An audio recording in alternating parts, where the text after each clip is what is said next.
And do you care which toilet you use? Well, why do you care who's in your toilet then? What's the big deal about toilets? Because of this idea of letting boys who identify as girls into girls' toilets, it's put girls off from using the toilets, and some girls have ended up with urinary tract infections. That's why it's important. Hey everyone, welcome back to Julian Discourse. In this explosive GB news clash, watch Camilla Tominey completely dismantle a trans activist who tries to argue that protecting women's private spaces is somehow discriminatory. When the activist tries to deflect with dizzying excuses about policing toilets, Camilla drops a massive reality check. Women's safety will always trump an activist's feelings. Hit subscribe and let's watch the woke narrative collapse in real time. A trans ban in single-sex spaces.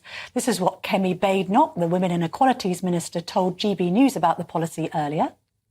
The problem we're solving is for many organisations like rape crisis centres, prisons, for instance, where people may identify as a woman even though they're biologically male and they don't know what to do. And we are clarifying what public authorities need to do, what perhaps individual private institutions' rights are. A lot of them are worried about being sued even when they're doing the right thing. So this is a tidy up of law so that we can create a better space for this conversation. And here's what the Liberal Democrat's Daisy Cooper had to say. I do think it is a cynical move in a general election campaign to try and wage another phony culture war. But on the very specific policy, what I would say is that Liberal Democrats have always said that if there is any confusion amongst service providers, then more guidance can be provided. Joanne Lockwood, the founder of See Change Happen, a firm that gives diversity and inclusion advice to businesses, joins me now. Joanne, what's your reaction to this Tory proposal to change the Equality Act so that that word sex is replaced by the term biological sex to make it clearer?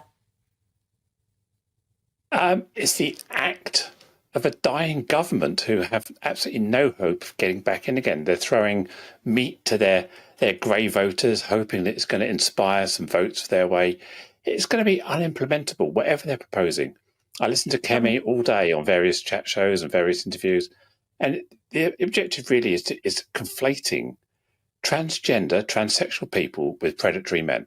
I am not a man. I'm not a predatory man. And she is looking to exclude me and others like me from spaces that we can legitimately occupy using bias and discrimination.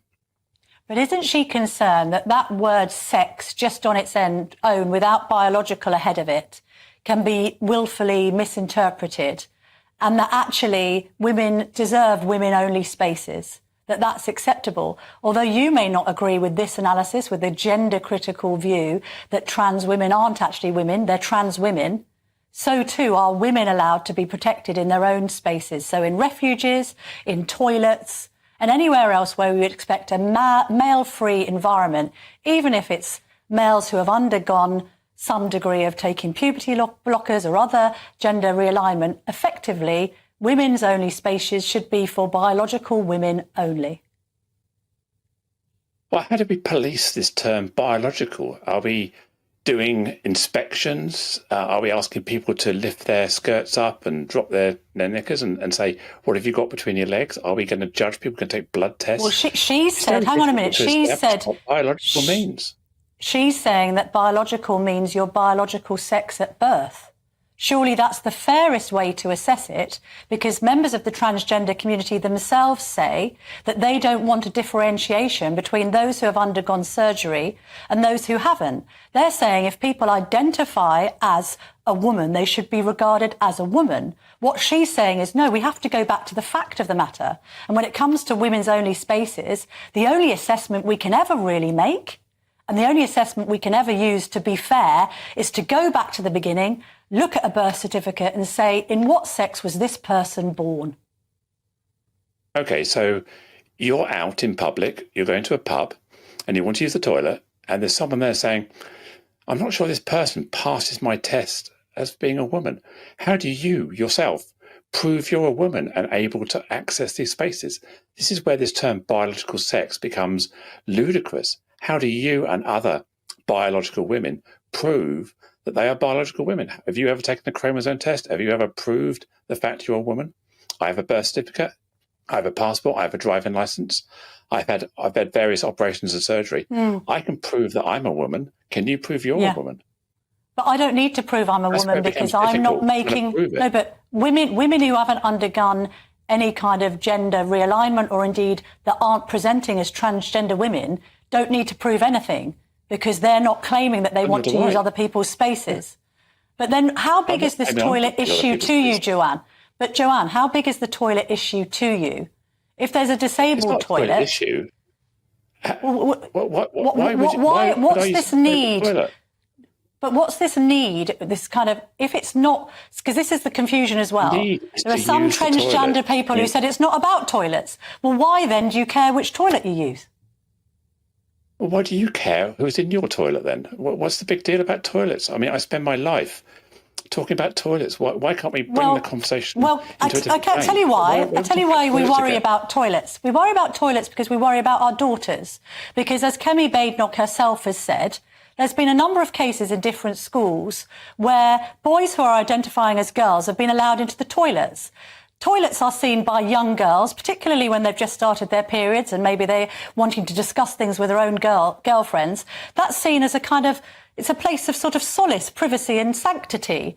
Badenoch has made the point that in some schools, because of this idea of letting boys who identify as girls into girls' toilets, it's put girls off from using the toilets, and some girls have ended up with urinary tract infections. That's why it's important.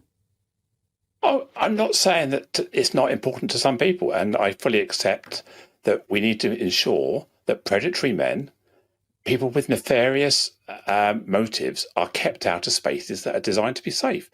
I completely support that, but I am not, and people I know are not threats to women, threats to girls.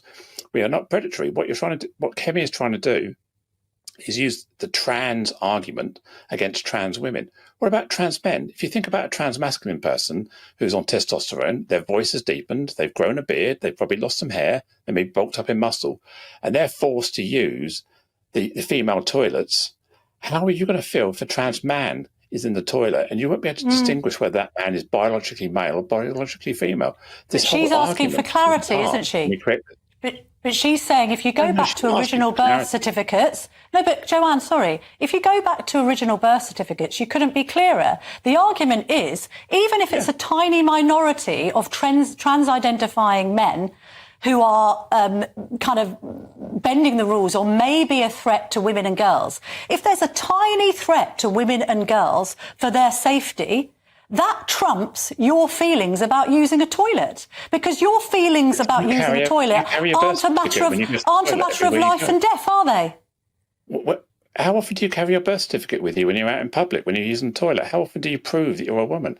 We're going to find that people who may be butch lesbians, people who don't conform to the gender norms, trans-masculine people, are going to be policed because of how they look, how they sound. And surely that is one of the fundamentals of the Equality Act, is not to discriminate based on how someone looks or sounds. That sounds like a backward step to me. OK, Joanne Lockwood, thank you very... No, OK. I mean, it's been a good debate. I hope you'll agree. I appreciate your view. I disagree with your view. But that's what GB News is all about, Joanne. We respectfully disagree. And thank you very much indeed for joining us this evening. And good luck with your birth certificate and carrying it around with you to prove you're a woman. OK, well, I won't need to because I'm not transgender. Joanne Lockwood is the fact... If you don't carry your birth certificate, you won't be able to prove you're a woman. But I don't need to prove whether I'm a woman or not, because I'm not saying I want to use male-only spaces. This is the difference, Joanne. No, we have to leave it there for time reasons. You're a woman. What if I doubted you're a woman? I want you to prove you're a woman. How does that work? I'm just saying this is the flaw in the argument that Kemi's come up with. Every woman's going to have to prove they're a woman. It's not, because it's not legitimate to doubt whether actual women are women because they're saying they're women. What we're doubting is whether trans women are women or whether they are men. And I'm arguing that biologically, trans women are men, regardless of what they say. OK, all right. Let's leave it there. Thank you, Joanna. What you just witnessed on GB News is the exact rhetorical trick the progressive left uses when they want to dismantle basic societal boundaries. When Camilla Tominey cornered that activist on the fundamental right of biological women to have safe male-free spaces, the activist didn't have a logical counterargument. Instead, she deployed absurd hypotheticals about chromosome tests and policing toilets. They use these ridiculous excuses because admitting the truth that biological males do not belong in female refugees, prisons, or locker rooms destroys their entire ideology. To understand why this debate is so critical, you have to look at the undeniable timeline of institutional overreach. In June 2024, Equalities Minister Kemi Badenoch pushed to officially clarify the UK's 2010 Equality Act so that the protected characteristic of sex legally means biological sex. This was absolutely necessary because activists had spent years exploiting vague language to force biological males into women's private spaces, terrifying young girls and compromising female safety. This is a coordinated global push. Just months prior, in April 2024, the Biden administration aggressively finalized a radical rewrite of Title IX in the United States, attempting to erase half a century of civil rights protections by federally mandating that males be allowed into girls' locker rooms. That exact same month, in the UK, the devastating Cass review officially exposed how activists had hijacked the medical establishment to push unscientific gender ideology on vulnerable children. When activists tell women and young girls to surrender their hard-won right to privacy, they aren't showing compassion. They are demanding submission. We must stand our ground and never apologize for defending biological reality. Thank you for watching Julian Discourse. If you refuse to let the establishment rewrite common sense, hit that subscribe button, leave a like, and I'll see you next time.